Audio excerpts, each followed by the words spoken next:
नमस्कार दोस्तों, स्वागत है आपका आज के राजस्थान के मुख्य समाचारों में। तो दोस्तों, राजस्थान की तमाम बड़ी खबरों को जानने से पहले आपसे रिक्वेस्ट है कि इस वीडियो को लाइक और इस चैनल को सब्सक्राइब कीजिए और बेल आइकन के नोटिफिकेशन को ऑन कर लीजिए।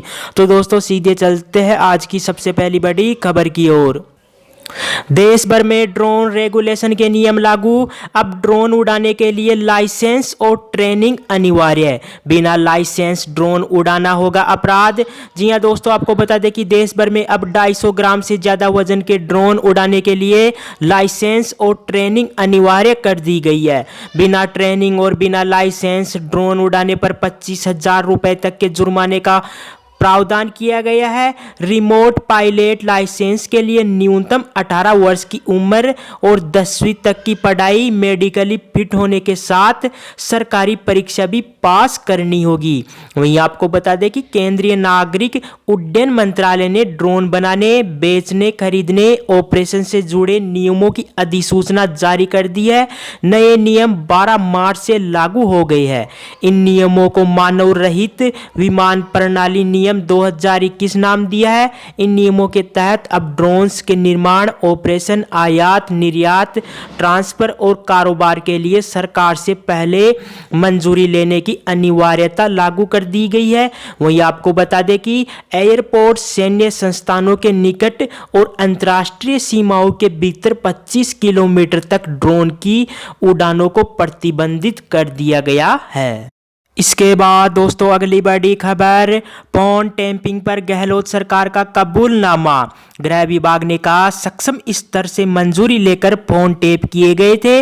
पायलट की बगावत के समय बागी विधायकों और भाजपा नेताओं के फोन टैपिंग के आरोप लगे थे। जी हां दोस्तों, आपको बता दें कि राजस्थान में पिछले साल जुलाई में सचिन पायलट खेमे की बगावत के समय फोन टेप करने की बात सरकार ने मान ली है। आपको बता दें कि सरकार ने विधानसभा में पूछे गए सवाल के जवाब में कहा कि सक्षम स्तर से मंजूरी लेकर फोन टेप किए गए थे।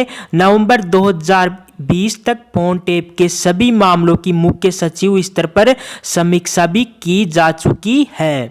आपको बता दें कि भाजपा विधायक कालीचरण सराफ के अगस्त में पूछे गए सवाल का गृह विभाग ने अब जवाब दिया है। सवाल का जवाब राजस्थान विधानसभा की वेबसाइट पर तो डाल दिया है, लेकिन विधायक के पास लिखित रूप में नहीं पहुंचा है। हालांकि सरकार ने अपने जवाब में विधायकों या केंद्रीय मंत्रियों के फोन टेप करने की जैसी कोई बात नहीं कही है, लेकिन भाजपा विधायक के सवाल पूछने के वक्त को देखते हुए इस जवाब को बागी विधायकों और केंद्रीय मंत्रियों के फोन टेपिंग से जुड़ा माना जा रहा है। इसके बाद दोस्तों, अगली बड़ी खबर, बाबा श्याम का लक्खी मेला 17 मार्च से शुरू होगा। कोरोना की निगेटिव रिपोर्ट दिखाने पर ही मिलेगा प्रवेश। जी हां दोस्तों, आपको बता दें कि प्रदेश के सीकर जिले के खाटू श्याम जी में लगने वाले बाबा श्याम के वार्षिक फाल्गुनी लक्खी मेले को लेकर तैयारियां लगभग पूर्ण हो गई है। मेले का आयोजन 17 मार्च से 26 मार्च तक किया जाएगा। कोरोना के चलते इस बार बाबा श्याम का वार्षिक फाल्गुनी लक्खी मेला प्रशासन के लिए भी एक बड़ी चुनौती बनकर सामने आया है। आपको बता दें कि एक अनुमान के अनुसार बाबा श्याम के वार्षिक फाल्गुनी लक्खी मेले में 30 से 40 लाख श्रद्धालु बाबा श्याम के दर्शन करने आते हैं और कोरोना संक्रमण के बीच इतने यात्रियों को सोशल डिस्टेंसिंग के साथ बाबा श्याम के दर्शन करवाना जिला प्रशासन ही नहीं, श्री श्याम मंदिर कमेटी के लिए भी एक बड़ी चुनौती है। इसी के साथ ही आपको बता दें कि 17 मार्च से 26 मार्च तक लगने वाले बाबा श्याम के वार्षिक लक्खी मेले को लेकर जहां श्री श्याम मंदिर कमेटी और जिला प्रशासन अपनी तैयारियों में जुट गए हैं, वहीं कोरोना संक्रमण से बचाव को लेकर इस बार चिकित्सा विभाग ने भी अपनी खास तैयारी की है। आपको बता दें कि जिला प्रशासन ने खाटू श्याम जी आने वाले सभी श्याम भक्तों से कोरोना की RT-PCR जांच को अनिवार्य कर दिया है। RT-PCR टेस्ट में नेगेटिव रिपोर्ट दिखाने पर ही यात्रियों को खाटू श्याम जी में प्रवेश दिया जाएगा। इसके लिए चिकित्सा एवं स्वास्थ्य विभाग के द्वारा 350 चिकित्सकों की ड्यूटी मेले में लगाई गई है। इसके बाद दोस्तों अगली बड़ी खबर, नियमों में बदलाव। 1 अप्रैल से पोस्ट ऑफिस सेविंग अकाउंट से पैसा निकालने और जमा करने पर देना होगा चार्ज। जी हाँ दोस्तों, आपको बता दें कि अगर आपका account India post payment bank में है तो आपको 1 अप्रैल 2021 से पैसे जमा करने या निकालने के अलावा आधार आधारित पेमेंट सिस्टम पर चार्ज देना होगा। यह चार्ज फ्री ट्रांजैक्शन लिमिट के खत्म होने के बाद लिया जाएगा, यानी अगर आपके ट्रांजैक्शन की फ्री लिमिट खत्म हो जाएगी तभी यह चार्ज देना होगा। इसके बाद दोस्तों अगली बड़ी खबर, केंद्र सरकार को भेजा प्रस्ताव। प्रदेश के 25 जिलों में 60,000 हेक्टेयर में बबूलों को नष्ट करने पर खर्च होंगे 954 करोड़ रुपए। जी हाँ दोस्तों, आपको बता दें कि प्रदेश के बाड़मेर समेत 25 जिलों में विलायती बबूल यानी जूली फ्लोरा वनस्पति के लिए खतरा बन गई है। आपको बता दें कि बढ़ते रेगिस्तान की रोकथाम के लिए हेलीकॉप्टर से बबूलों के बीजों का छिड़काव किया गया था। बीते 80 साल में प्रदेश के वन क्षेत्र में 15% विलायती बबूल पनप गई है। इस समस्या से निजात दिलाने के लिए राज्य सरकार ने 954 करोड़ रुपए का प्रोजेक्ट तैयार कर केंद्र सरकार को भेजा है। जल्दी मंजूरी मिलने की संभावना है। इसके बाद टेंडर जारी कर विलायती बबूलों को नष्ट कर दूसरी प्रजाति के पौधे लगाए जाएंगे।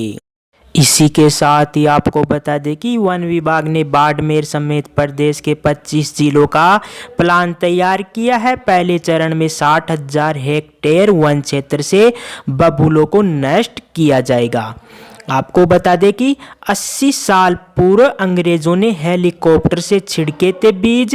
वर्ष 1940 में ब्रिटिश अधिकारियों ने उस समय राजस्थान में बढ़ रही रेगिस्तान को रोकने के लिए मैक्सिको का एकेसिया का बीज बाड़मेर जैसलमेर समेत राजस्थान के अधिकांश जिलों में छिड़का गया था। अकाल व कम बारिश के बावजूद धीरे धीरे बबूल पनपने लगे और बीते 80 सालों में लाखों हेक्टेयर में फैल चुके हैं। इसके बाद दोस्तों अगली बड़ी खबर, जयपुर और मुंबई दुरंतो ट्रेन 21 मार्च से चलेगी लेकिन कोटा में नहीं होगा स्टॉपेज।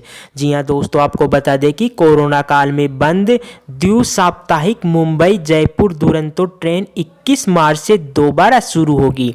हालांकि कोटा वासियों को इस ट्रेन का कोई लाभ नहीं होगा क्योंकि कोटा में इस ट्रेन में केवल स्टाफ बदलेगा, वाणिज्यिक ठहराव नहीं होगा।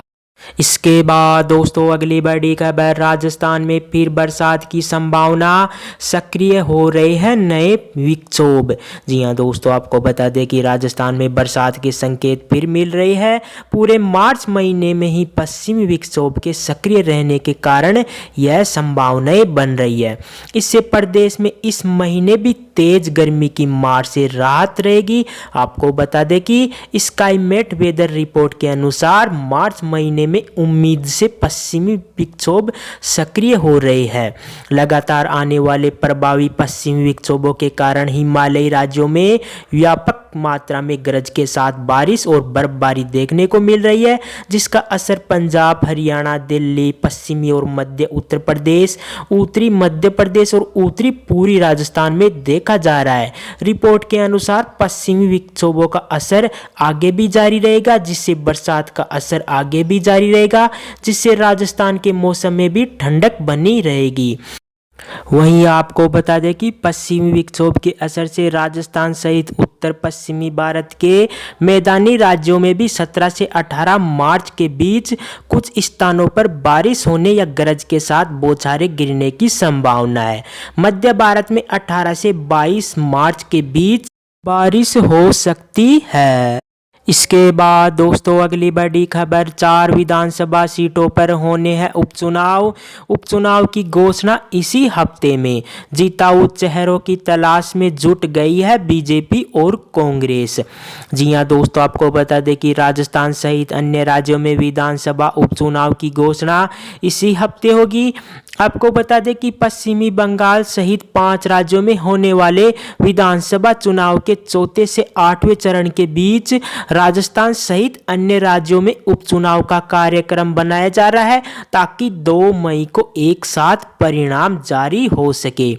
आपको बता दें कि ऐसे में तय माना जा रहा है कि एक हफ्ते के अंदर चुनाव कार्यक्रम जारी होगा और इन 4 विधानसभा क्षेत्रों सहाड़ा, राजसमंद, वल्लभनगर और सुजानगढ़ पर आचार संहिता प्रभावी हो जाएगी। उधर बीजेपी और कांग्रेस दोनों के लिए साख का सवाल है, इसलिए दोनों ही पार्टी जिताऊ चेहरों की तलाश में जुट गई है।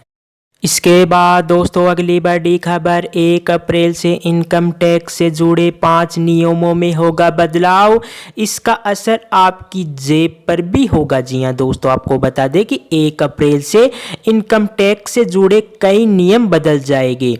इन बदलाव के तहत 1 अप्रैल से ऐसे सीनियर सिटीजन्स जिनकी उम्र 75 साल से अधिक है उन्हें इनकम टैक्स रिटर्न ITR नहीं भरना होगा। इसके अलावा EPF में कर्मचारी के साल में 2.5 लाख रुपए से ज्यादा के कंट्रीब्यूशन पर मिलने वाले ब्याज पर टैक्स लगाया जाएगा। इसी के साथ ही आपको बता दें कि ITR फाइल नहीं करने पर 2 गुना TDS देना होगा। वही LTC कैश वाउचर स्कीम नई वित्त वर्ष में लागू हो जाएगी। इसके बाद दोस्तों अगली बड़ी खबर, महंगाई दर 27 महीने में सबसे ज़्यादा। फरवरी में इन्फ्लेशन रेट 4.17% हुआ। जनवरी में यह 2.03% था। खाने पीने की चीज़ों और ईंधन के दाम बढ़ने का असर। जी हाँ दोस्तों, आपको बता दें कि खाने पीने के सामान, ईंधन और बिजली के दाम में इजाफा होने से थोक महंगाई फरवरी में लगातार दूसरे महीने बढ़कर पिछले 27 महीने के उच्चतम स्तर पर पहुंच गई है। आपको बता दें कि थोक मूल्य सूचकांक आधारित महंगाई दर फरवरी में 4.17% रही, जो इस साल जनवरी में 2.03% और पिछले साल फरवरी में 2.26% थी। वहीं पिछले हफ्ते आए आंकड़ों के मुताबिक खुदरा महंगाई दर फरवरी में 5.03% रही थी। इसके बाद दोस्तों अगली बड़ी खबर, मिशन साफ पानी का। जी हां दोस्तों, आपको बता दें कि 2024 तक देश के 19 करोड़ घरों में शुद्ध पानी पहुंचाया जाएगा। इसके लिए 3.60 लाख करोड़ रुपए खर्च होंगे।